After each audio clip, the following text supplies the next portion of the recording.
Hello friends, आज के इस वीडियो में लेकर आए हैं करंट अफेयर्स के कुछ प्रश्नों को। चलते हैं आज के पहले प्रश्न की ओर।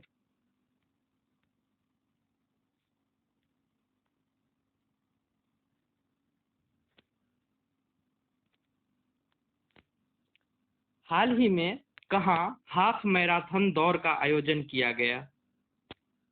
Option A Goa, option B Jammu Kashmir, option C Haryana, option D Uttar Pradesh. ठीक है, प्रश्न है कहाँ हाफ मैराथन दौड़ का आयोजन किया गया है। तो इसका सही आंसर हो जाएगा ऑप्शन नंबर सी, हरियाणा। ठीक है, इसका सही आंसर होगा हरियाणा। चलते हैं आज के अगले प्रश्न पर।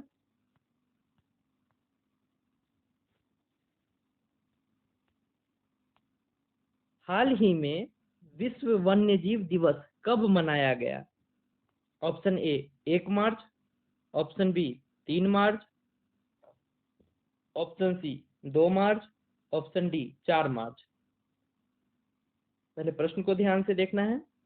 विश्व विश्व वन्यजीव दिवस, वर्ल्ड वाइल्ड लाइफ डे, कब मनाया जाता है? तो वर्ल्ड वाइल्ड लाइफ डे 3 मार्च को मनाया जाता है। ठीक है,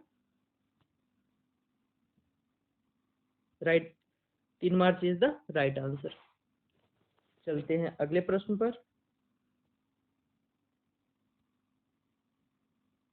हाल ही में ऑनलाइन गलत सूचनाओं और डीप फेक से निपटने के लिए गूगल ने किसके साथ साझेदारी की है? ऑप्शन ए आज तक, ऑप्शन बी सूचना एवं प्रसारण मंत्रालय, ऑप्शन सी शक्ति, ऑप्शन डी चैट जीपीटी।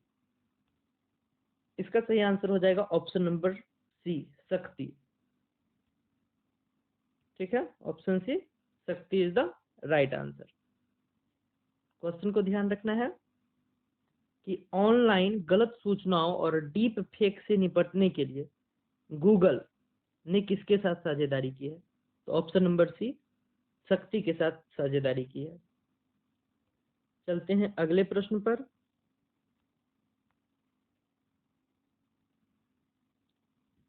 हाल ही में पाकिस्तान का अगला प्रधानमंत्री किसे घोषित किया गया है? Option A Shahbaz Javed, option B Imran Khan, option C Shahbaz Sharif, option D Mohammad Rafi Ahmad Faiz.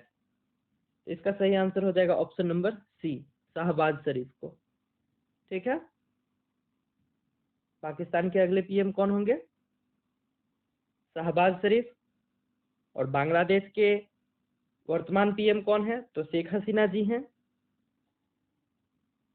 और भूटान के पीएम शेरपिंग तेजपा जी है। ठीक है, चलते हैं अगले प्रश्न पर।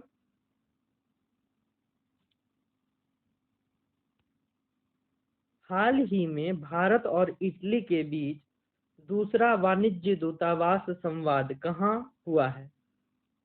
किसके किसके बीच हुआ है? भारत और इटली के बीच दूसरा वाणिज्य दूतावास संवाद है, और यह नई दिल्ली में हुआ है। कहाँ हुआ है? नई दिल्ली में। ठीक है, चलते हैं अगले प्रश्न पर। हाल ही में किसने संशोधित जियो फारसी कार्यक्रम का शुभारंभ किया है? Option A Rajnath Singh, option B Narendra Modi, option C Smriti Irani, option D Amit Shah. इसका सही आंसर हो जाएगा ऑप्शन नंबर सी, स्मृति ईरानी। चलते हैं अगले प्रश्न पर।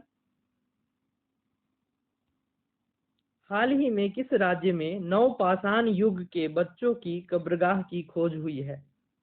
Option A Andhra Pradesh, option B Tamil Nadu, option C Gujarat, option D Maharashtra. यह प्रश्न कल भी मैंने लिया था, क्योंकि बहुत ही इंपॉर्टेंट है, जिसमें मैंने बताया था कि तमिलनाडु का जो यूनिवर्सिटी है, मद्रास यूनिवर्सिटी, उसके छात्रों के द्वारा यह खोजा गया है। तो इसका सही आंसर हो जाएगा तमिलनाडु। ठीक है, option number B is the right answer. चलते हैं अगले प्रश्न पर।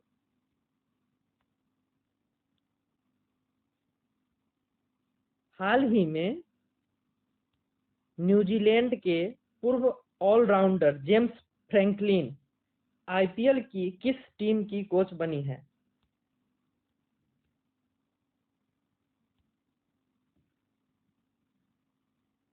Option A Kolkata Knight Riders, option B Delhi Capital, option C Sunrisers Hyderabad, option D Royal Challengers Bengaluru. इसका सही आंसर हो जाएगा option number C Sunrisers Hyderabad. ठीक है, याद रखना है जेम्स फ्रैंकलिन, क्या नाम है उनका? जेम्स फ्रैंकलिन है, और यह आईपीएल की किस टीम का कोच है? तो सनराइजर्स हैदराबाद का। ठीक है, चलते हैं अगले प्रश्न पर। हाल ही में भारतीय फार्मा मानकों को मान्यता देने वाला पहला स्पेनिश भाषी देश कौन बन गया है? Option A Britain, option B Nicaragua, option C Israel, option D Canada. इसका सही आंसर हो जाएगा ऑप्शन नंबर बी निकारागुआ। और निकारागुआ जो है उत्तरी अमेरिका महाद्वीप का एक देश है। ठीक है, चलते हैं अगले प्रश्न पर।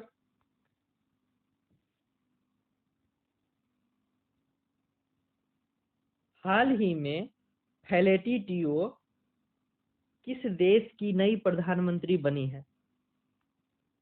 Option A Tuvalu, option B New Guinea Papua, मतलब न्यू पापुआ गिनी का बात कर रहा है, option C South Africa, option D Indonesia.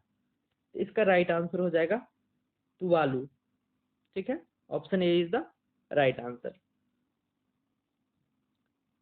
Next question पर आते हैं।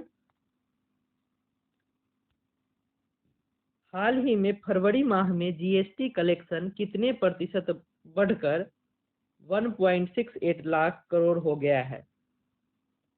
Option A 23.2%, option B 6.8%, option C 12.5%, option D 15.8%। तो इसका सही आंसर हो जाएगा ऑप्शन नंबर सी 12.5%, मतलब 12.5%। चलते हैं अगले प्रश्न पर। हाल ही में किस देश के वैज्ञानिकों ने केले के छिलके से इकोवुड ड्रेस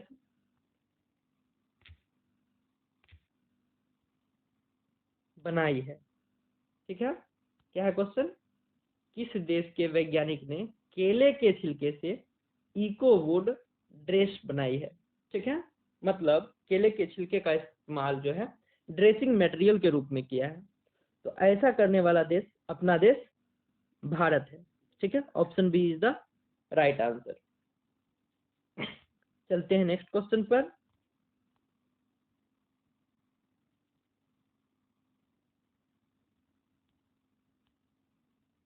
हाल ही में Financial Intelligence Unit of India ने किस पेमेंट कंपनी पर 5.49 करोड़ रुपए का जुर्माना लगाया है? ठीक है,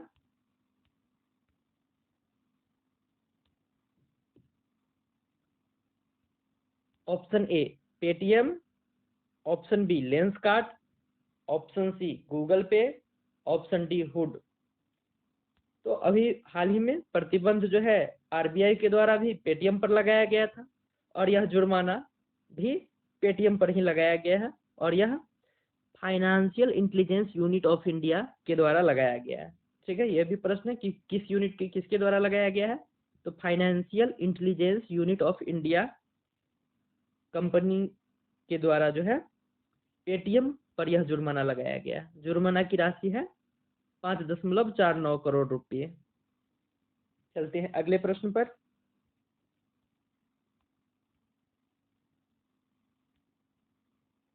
हाल ही में किसने coal logistics plan and policy launch की है? क्वेश्चन को ध्यान से देखना है। Coal logistics plan and policy को लॉन्च करने वाले कौन है?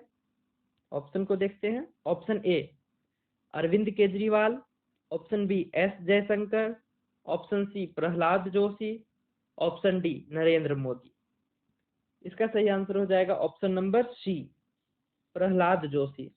ठीक है, प्रहलाद जोशी इसके सही आंसर है। चलते हैं अगले प्रश्न पर। हाल ही में भारत की जन औषधि पहल में शामिल होने वाला पहला देश कौन सा है? Option A Bhutan, option B Sri Lanka, option C Nepal, option D Mauritius. तो इसका सही आंसर हो जाएगा ऑप्शन नंबर डी, मॉरिशस।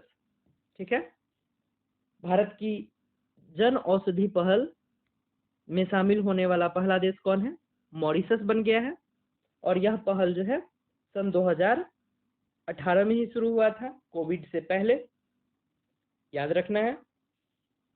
चलते हैं अगले प्रश्न पर। हाल ही में किस राज्य में स्थित कुलशेखरमपट्टम में इसरो के दूसरे स्पेसपोर्ट की आधारशिला रखी गई है? Option A Kerala, option B Tamil Nadu, option C Karnataka, option D Andhra Pradesh.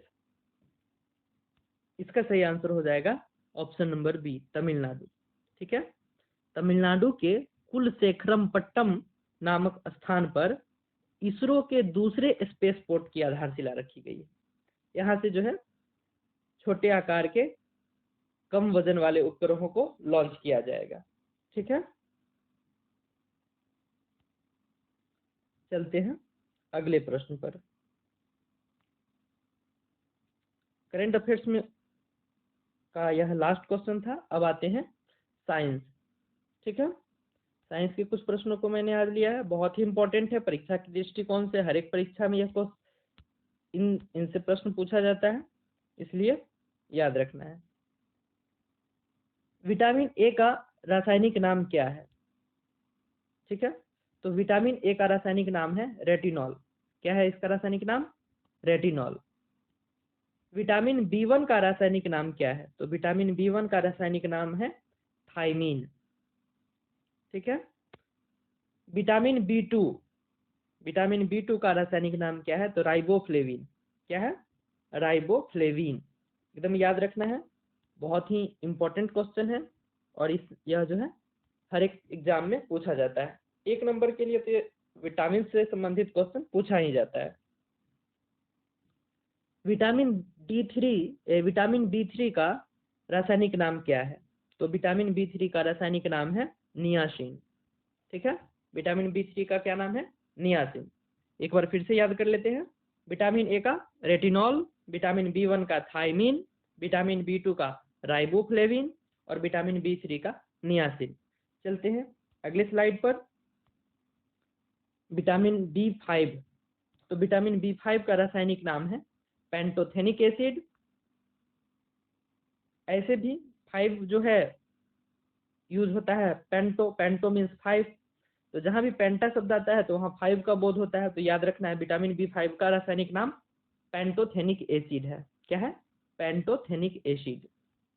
Vitamin B6 का रासायनिक नाम है पायरिडॉक्सिन। क्या है नाम? पायरिडॉक्सिन। विटामिन बी7 का रासायनिक नाम है बायोटीन। इसे विटामिन एच भी कहा जाता है। ठीक है, विटामिन बी7 को बायोटीन कहा जाता है और इसे विटामिन एच का नाम भी दिया जाता है। और यह हमारे बालों के विकास के लिए बहुत ही अहम है, इसकी कमी से बाल झड़ने लगते हैं। विटामिन बी9, विटामिन बी9 का रासायनिक नाम है फॉलिक एसिड।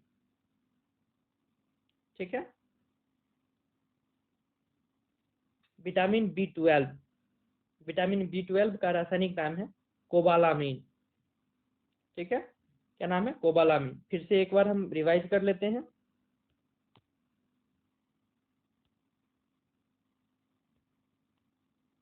विटामिन बी5 का रासायनिक नाम पेंटोथेनिक एसिड, विटामिन B6 का रासायनिक नाम पायरिडॉक्सिन। विटामिन H का रासायनिक नाम बायोटीन। विटामिन B9 का रासायनिक नाम फॉलिक एसिड। विटामिन B12 का रासायनिक नाम कोबालामिन। चलते हैं अगले स्लाइड पर। Vitamin C. विटामिन सी का रासायनिक नाम होता है एस्कॉर्बिक अम्ल। क्या होता है? एस्कॉर्बिक अम्ल। विटामिन डी का रासायनिक नाम होता है कैल्सीफेरॉल। ठीक है, तो याद रखना जब भी विटामिन डी शब्द आए तो कैल्सी मतलब कैल्शियम का बोध कराएगा, ठीक ना। तो विटामिन डी का रासायनिक नाम है कैल्सीफेरॉल। विटामिन ई का रासायनिक नाम टोकोफेरॉल। डी रहेगा तो कैल्सीफेरॉल और ई रहेगा तो टोकोफेरॉल। विटामिन के का रासायनिक नाम नेफ्थोक्वोनोन। नेफ्थोक्वोनोन, ठीक है। और विटामिन के की कमी से क्या होता है?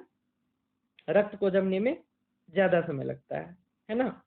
रक्त के थक्का बनने में अधिक समय लगता है। एक बार फिर से रिवाइज कर लेते हैं। विटामिन सी का रासायनिक नाम एस्कॉर्बिक अम्ल। विटामिन डी का कैल्सीफेरॉल। विटामिन ई का टोकोफेरॉल और विटामिन के का नेफ्थोक्वोनोन। चलते हैं अगले स्लाइड पर। कल के करंट अफेयर्स के क्वेश्चनों का रिवाइज कर लेते हैं। Quick revision. हाल ही में वर्ष 2023 में दुनिया का सबसे कम प्रजनन दर कहां दर्ज किया गया है? तो दक्षिण कोरिया में 0.7%। चलते हैं अगले स्लाइड पर। केंद्रीय पर्यावरण एवं जलवायु परिवर्तन द्वारा जारी की गई तेंदुआ रिपोर्ट 2022 के अनुसार किस राज्य में सर्वाधिक तेंदुए हैं? तो मध्य प्रदेश में सर्वाधिक तेंदुआ, सर्वाधिक बाघ, ये सब मध्य प्रदेश में है, ठीक है। सर्वाधिक चीता भी मध्य प्रदेश में ही है।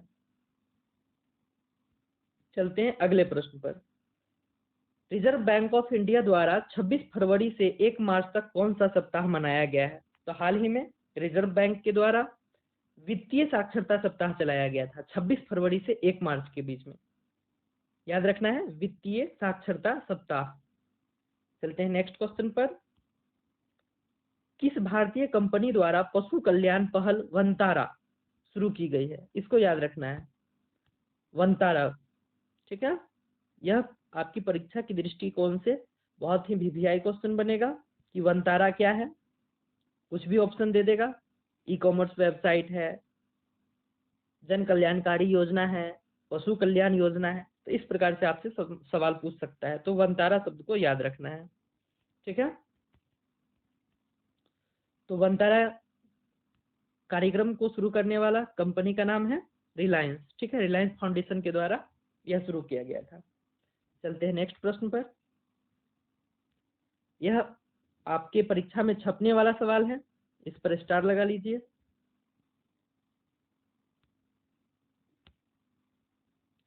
चार्ल्स तृतीय द्वारा नाइटहुड की उपाधि प्राप्त करने वाले पहले भारतीय नागरिक कौन है? तो यह है एयरटेल के फाउंडर सुनील भारती मित्तल। सुनील भारती मित्तल जी को चार्ल्स थर्ड के द्वारा नाइटहुड की उपाधि दी गई है। हाल ही में दिया गया है, इसे याद रखना है, यह परीक्षा में छपने वाला सवाल है। और वर्तमान में चार्ल्स थर्ड जो है ब्रिटेन के सम्राट हैं, मतलब ब्रिटेन के राजा हैं। और ब्रिटेन के प्रधानमंत्री जो है ऋषि सुनक साहब हैं, जो भारतीय मूल के निवासी हैं। चलते हैं अगले प्रश्न पर। हाल ही में किस विश्वविद्यालय के शोधकर्ताओं ने नवपाषाणकालीन स्थल का पता लगाया है? तो यह नवपाषाणकालीन स्थल मद्रास यूनिवर्सिटी के छात्रों के द्वारा लगाया गया है, जहां पे जो है बच्चे के शव का जो होता है उसका पता लगाया गया है, ठीक है। उसके मतलब अवशेष मिले हैं। चलते हैं अगले प्रश्न पर। मूडीज ने भारत की 2024 की वृद्धि दर का अनुमान कितना लगाया है? तो 6.8%, 6.8%, ठीक है। चलते हैं, ये मूडीज क्या है? तो यह देशों का एक कंपनी है, ऑर्गेनाइजेशन है, जो सभी देशों के वृद्धि दर को जारी करता है, जिसमें मूडीज ने भारत का अनुमान वृद्धि दर का अनुमान 6.8% लगाया है। चलते हैं अगले प्रश्न पर। बांग्ला मलमल को जीआई टैग मिला है पश्चिम बंगाल का, याद रखना है।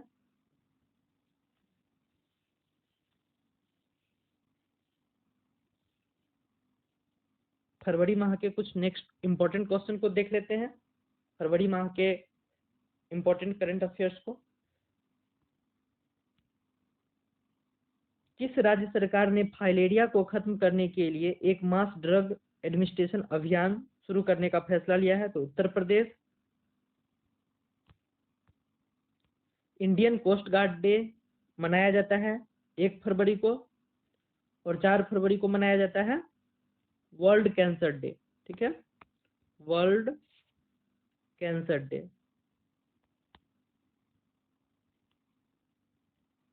4 फरवरी को क्या मनाया जाता है? वर्ल्ड कैंसर डे मनाया जाता है। चलते हैं अगले प्रश्न पर। अंतरिम बजट 2024 में किस मंत्रालय को सबसे अधिक बजट आवंटित किया गया है? तो रक्षा मंत्रालय को आवंटित किया गया है। चलते हैं अगले प्रश्न पर। आरबीआई ने हाल ही में किस पेमेंट बैंक पर नए प्रतिबंध लगाने की घोषणा की है? तो पेटीएम पेमेंट बैंक पर इसके सेविंग अकाउंट और फास्टैग को बंद करने का निर्देश दिया गया है, पेटीएम के द्वारा बंद कर दिया गया है। चलते हैं अगले प्रश्न पर। किसे एशियाई क्रिकेट परिषद के अध्यक्ष के रूप में नियुक्त किया गया है? तो जय शाह को नियुक्त किया गया है।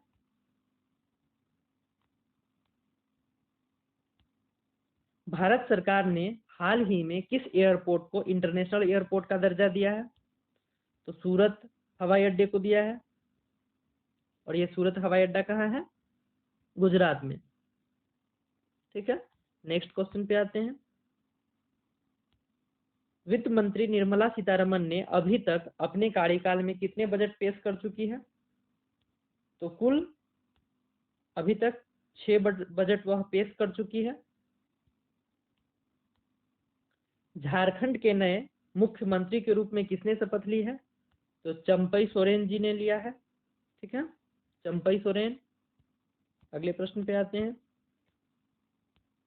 Uttarakhand uniform civil code committee के अध्यक्ष कौन है? तो रंजना प्रसाद देसाई। और यूसीसी यूनिफॉर्म सिविल कोड भारतीय संविधान के आर्टिकल 14 में है, 14 बोलते हैं 44 में। चलते हैं नेक्स्ट प्रश्न पर। डिजिटल शेंगेन वीजा जारी करने वाला यूरोपीय संघ का पहला देश बना है फ्रांस, और यह पेरिस ओलंपिक को लेकर यह फैसला लिया गया है, क्योंकि 2024 में पेरिस में ओलंपिक होने वाला है। आज के लिए बस इतना ही। अगर यह प्रयास हमारा अच्छा लगा हो तो चैनल को सब्सक्राइब कीजिए और ज़्यादा से ज़्यादा शेयर कीजिए। यह डेली करंट अफेयर्स हर सुबह 6 से 7 बजे के बीच अपलोड होता है, आप लोग देखना नहीं भूलिएगा। धन्यवाद।